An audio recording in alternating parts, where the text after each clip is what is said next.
Sawa, asante sana. Na sasa hivi hapa kama nilivyokujuza pia niko na Iskalo TZ pamoja na Mr. Lawyer na Mr. Lawyer. Basi niweke wazi, sio kama nimeslay sana. Nimeingia kwenye mfumo fulani hivi, si ndio? Yeah, sawa. Mr. Lawyer yuko hapa kuhakikisha tu kwamba tunakiwasha kweli kweli. Yaani mambo yanakuwa yanaenda sawa sawia. Na hapa nianze na Iskalo TZ. Iskalo ni moja kama nilivyokujuza msikilizaji ambao unasikiliza hivi sasa. Iskalo TZ ni content creator as comedian. Tunasema ni mchekeshaji ambaye sasa hivi anatumia mitandao vizuri kuhakikisha kwamba kazi zake zinakufikia wewe kupitia mitandao ya kijamii. Na leo yuko hapa kwenye The Camp kuhakikisha kwamba kile ambacho huwa anakifanya kwenye mitandao ya kijamii anatuambia kwa nini anakifanya leo. Lakini pia ameiona fursa huko kwa kiasi gani kama kijana Gen Z, lakini pia aina ya content ambazo anazifanya anaamini kwamba ni content ambazo zinaweza uza ndani na nje ya Tanzania. Ni miongoni mwa maswali ambayo tutapata nafasi ya kumuuliza hapa. Iskalo, upoa? Niko poa kabisa. Uko vizuri? Nipo fresh, nyama ni mwingi kabisa. Mwenyekiti hapa ndo anamsia sasa hivi. Mwenyekiti wa wanaume Tanzania nzima na Afrika Mashariki na Kati na dunia nzima kwa ujumla. Mwenyekiti wao na chama cha wanaume kumbe. Wanaume wote lazima waongoze. Kuna kodi ambazo zinaongoza wanaume. Kwa zile kodi mimi ndo nazisimamia na kuzitengeneza. Hongera sana. Asante sana. Iskalo, nimeona moja ya kazi yako ambayo umeipin kwenye account yako ya TikTok ikionyesha kwamba aina hiyo ya content uko na mwenzako, lakini clip ile kama yani kuna kama message imetumwa pale, bwana nataka kuachana na wewe, naona uniingizie chochote kitu kama hicho. Alafu mshikaji akakuonyesha, alafu wewe ukamwandikia kwamba msema si kitu kingine, kitu kama hicho. Yaani ukaendelea kama kumpliza mtu. Ile video nimeona kama imeenda sana kwenye mitandao huko. Kwa nini umechagua kufanya content ya aina hiyo ya zinazo relate na maisha halisi ya watu? Kwanza siku zote unajua sanaa, ili sanaa iwe ni sanaa lazima uchukue kitu ambacho kipo kwenye maisha ya watu. Kwa ni SMS ni kitu ambacho kila mtu anachat. Mwenyewe hapa asubuhi umechat, jana umechat. Yaani kuna SMS lazima uchati. Tuko katika kuchat hasa pale. Ukigusa ile lengo ambalo mimi ndio nimeanzisha Tanzania. Nimeona watu wengi wamekubali sana, pia na watu wengine pia wanaicopy. Kwa ni kitu ambacho ni kitu ambacho kwenye maisha ni kipo kabisa. Alafu ni kitu ambacho ni rahisi kueleweka. Aina ya content ambazo unafanya mpaka sasa hivi, engagement yako unaionaje? Watu ambao umepata nafasi ya kuwafahamu kama ama niseme wafuasi, unaionaje hivi sasa? Sasa hivi naweza nikasema watu wanaongezeka sasa hivi, sio kama mwanzo. Mwanzo nilikuwa napiga content nipo mwenyewe tu, ni hata ile support kwa watu wakubwa ilikuwa mela. Sasa hivi naweza nikasema watu wakubwa nao kuwapata sasa hivi inakuwa rahisi kwa sababu wanaona kazi zinaondoka. Kwa mtu anakuwa rahisi kufungua moyo na kazi yangu nataka support yako, inakuwa rahisi kwa sababu wanaona kazi. Kwa naweza nikasema ni mitandao imenisaidia sana pia. Hiyo hapo SMS content ya SMS imeondoka sana pia. Imeongezea watu wengi sana. Sawa, kwako kama kijana ni mwanachuo pia. Unawezaje kubalance masomo yako na huko unakuwa comedian? Ule stability unaipata vipi kufanya content huko unasoma pia? Mimi nasanigi kila kitu ni masuala ya muda, ratiba yako. Basi unajua ni akili ya mtu. Maana watu wanaaminigi labda ukiwa msanii afu unasoma utafeli. Unaweza ukawa sio msanii na unaweza ukawa sio msanii ukawa mwanachuo na ukafeli vile vile. Kwa kufeli haiwezi kaiti sababu ya kwamba usanii. Ni ratiba yako tu mwenyewe. Kama mimi ni mtu ambaye kushoot, mimi ratiba zangu za kushoot ni weekend kama Jumamosi na shoot content. Alafu content ni kitu ambacho mimi situmiagi muda na nguvu kubwa kushoot. Naweza nikatoka hata saizi hapo Bongo FM nje hapo sasa hivi nikashoot content 10 nikabaki na post wiki nzima. Kwa hiyo ukasema eti sijui na nini na hivyo. Alafu muda wa chuo kama kawaida ukiangalia pale mayai yamepangwa kama kawaida. Kwa hiyo mimi nasoma business administration. CB pa.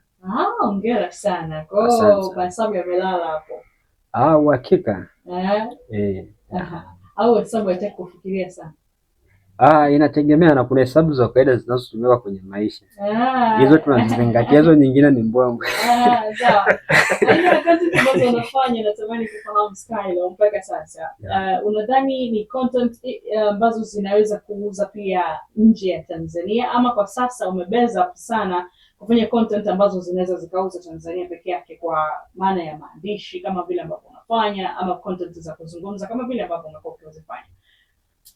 Mi kuhusu content nafanya content aina zote, content ambazo zina stick ndani na nje pia zina stick. Ndio maana kama umefuatia media zangu nyingi napiga silent sana. Nikitoka silent kidogo nimekuja kwenye kuongea, labda nimechanganya, yani hata hizo saa ulizofuatia za SMS kuna silent, yani kuna silent nyuma ambapo mtu wa nje anaelewa, afu kuna maandishi ambapo mtu wa ndani anaelewa. Na pia kuna idea nyingine ambayo nikuja nayo mwenyekiti wa Masela iliondoka sana pia, ni kama series nani ya Kiswahili pale pia na silent nyingi. Pia saizi kuna msanii ambaye nimemtambulisha Mr. Loya hapa na ngoma yake pia tunaondoka nayo mjini sasa hivi. Kwa hiyo kitu ambacho tunapiga silent, yani tunachanganya silent na nyumbani kidogo. Yani tunafanya mixing. So combination yenu na Mr. Loya ilianzia wapi? Mr. Loya ni mtu ambaye tumezaliwa naye kijiji kimoja. Kwa combination ilianzia kijijini. Nyumbani. Kwa hiyo nilipokutana naye hapa mjini sio yote nyumbani ni Sumbawanga. Ila ni hivyo ndio hivyo nimefika mjini hapa. Mimi nimeanza sasa sana kitambo, yeye kafika sio muda. Kwa ndo nikasema acha kwa kuwa ni umbia afu anapambana acha kidogo tufanye naye kitu. Tufanye kitu. Kwa ndo kama sasa hivi huyu ni msanii wa taifa. Sema tu ni vile nchi bado haijatambua bado, ni msanii ambaye anajua sana. Swala muda tu yani. Ni swala muda. Kwa mimi naamini Mr. Loya kuna sema atafika mbali sana. Kwa combination yangu na yeye kuna kitu italeta sana. Kabla ya kuhamia kwa Mr. Loya, natamani kufahamu kwako wewe ni kufanya content. Ni nani ambaye alikuvutia zaidi kuwa content creator? Mimi naweza nikasema leo nivutia kufanya content sio mtu, ni mimi mwenyewe. Kipindi hicho mimi nipo shuleni olevo hiyo kulikuwa na debate hizi. Mimi ni mtu ambaye napendaga sifa sana, sijifichi. Ni mtu ambaye napendaga kuonekana sana. Kwa toka kule nilikuwa napendaga kuonekana. Yaani kukiwa na shot ya kuonekana mimi lazima nikaonekana. Kwa ndio ile kupenda kuonekana sana. Labda ikitokea shuleni kuna watu wa media fulani wamekuja wanatafuta mtu wa kuuliza. Na ndio tukamuuliza mimi hapa ni mazingira yale na force ni wewe. Yaani ulipo lazima hadhira ijue kwamba upo. Yaani lazima watu wajue kabisa leo kuna mtu kaingia. Kondo hivyo. Anaoma sana. Kondo wale mazingira ndio hata nikiwa nyumbani kujishuti sana kujirekodi kujipost ndio nikajikuta wale mazingira ile tabia inakuwa ndani yangu. Kwa hiyo nikajikuta nimesha kwa unajiita content creator hivi sasa. Unajiita ama unaishi maisha ya content creator? Mimi ni comedian so content creator. Kwa maana comedian lakini ndio unatengeneza content. Unatengeneza content. So it's creation of content. Kwa comedian bado unafanya unatengeneza maudhui ya aina gani? Ndio hayo ya uchekeshaji nini. Kwa tunakuita bado content creator. Lakini itemea sana create kitu. Na create kitu sio kama au na mimi nimekuelimisha hapo elimu. Hapo umeniongezea. Kwa elimu. Na ndio uzuri wa kuja duniani kama wewe dunia mpya. Kwa lazima tupate vipi? Lazima upate kitu kweli. Sawa, natamani kufahamu pengine kwenye sanaa ya uchekeshaji ambao unaifanya Skylo, hivi sasa ni nani ambaye unadhani anakuvutia zaidi kwa kufanya naye kazi? Si kukuvutia katika sanaa yake tu mwenyewe anaifanya uchekeshaji. Lakini unadhani ukipata collaboration naye ama ukipata nafasi ya kuungana naye kikazi mtaua sana? Ni wachekeshaji wengi sana kwa Tanzania. Kwa Tanzania sio kwa nje na kwa nje. Kwa Tanzania tuanze na vya kwako. Tuanze na Tanzania. Kwa Tanzania ni wachekeshaji wengi sana, mbona aminiki kabisa huyu. Nikipiga naye content tunaweza kutengeneza kitu the best sana. Kuna mchekeshaji kama wa drama comedy, ni mchekeshaji ambaye sio mkubwa kivile. Ila ni mchekeshaji fani ambaye nikimuonaga hivi aina ya content anazotengeneza, aina ya kile anayoitumia. Ni mtu fani ambaye unaonaga ni kama anaweza nikamchi naye. Ila sijabahatika kufanya naye kazi. Nimefanya naye kazi wengi, ila ni mmoja mtu ambaye kuna vitu fulani anavyo. Yaani kwa wanaoangalia kiufundi nadhani watakuwa na. Yaani kuna vitu fulani anaviweka pale. Punch nyingi ni mzuri sana kwenye kudeliver punch. Kwa hiyo nasema mtu kama. Sawa. Kwa wa drama tu ndo mchekeshaji ambaye kwa sasa hivi unatamani sana kupata collab naye ili kazi ziende, si ndio? Okay, sawa. Akili, yani so mtu kama yule, yani mtu mwenye akili kama ile. Yeah. Okay, sawa. Tumea hapa kwa Mr. Lawyer ambaye combination yake imetokana na Skylo hapa. Vipi, uko poa kwanza? Uko poa sana. Lawyer bana, unadili na nini zaidi? Nadili na muziki. Bongo Flava. Yeah. Una channel Bongo Flava is all about kuimba peke yake na sio kurap wa nini. Sahihi. Chapie kitu hapo kidogo. Okay. Kwanza tuna yale ambayo nimetengwa sana hii. Nimeumizwa sana hii. Umeumizwa sana tu. Pole sana. Nilikutana na mlembo kule kidato cha sita. Oh yeah. Mtoto kaumbika. Utazani malaika. Oh. Wanamwita Agnesi. Agnesi atakuwa mrefu sana. Agnesi karibu. Mtoto utaniua. Muda wote na kuwaza wewe. Wanamwita Agnesi. Agnesi kafanya nini huyo? Mtoto utaniua.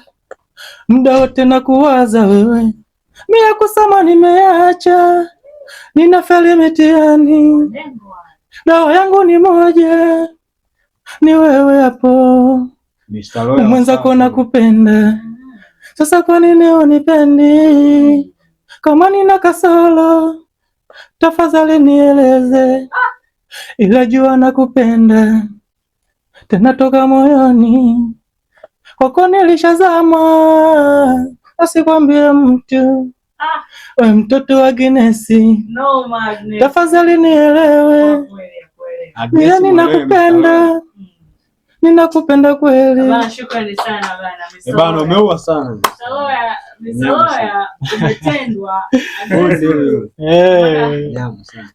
Alifanya nikafeli, ni story ya kweli kabisa hii. Agnesi bana, hapa ndo tulikuwa na mada inasema kwamba ni kweli mahusiano ya kimapenzi yanaweza kuwa kichocheo cha mtu kupoteza malengo yake, na tulichangia hapa kwa kiasi kikubwa. Pengine ungekuwa humu ndani ungetuambia ni kweli, kwa sababu Agnesi amekupotezea malengo.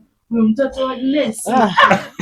Ilikuwa hatari sana. Inaonekana Agnesi alifanya matukio ya kigaidi sana. Agnesi tabidi tumchambue vizuri baadaye, lakini kama pia unapatikana kwenye platforms za kwa maana mitandao ya kijamii, wanakupataje huko Mr. Lawyer? Kwenye social media kama YouTube, TikTok, Instagram, Facebook napatikana kwa jina la Mr. Lawyer. Ile lawyer mwanasheria ile. Kwa lawyer kule utapatana na kazi ya Agnesi ambayo ipo nimeshaachia official tayari. Ukaenda kwa YouTube fresh na video imetoka kabisa. Niachia video. Msanii kaachia video kwa YouTube.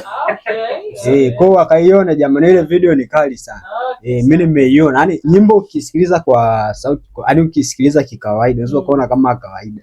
Ila ukienda ukaona na video, ile goma, ile nyimbo imenyoka hiyo.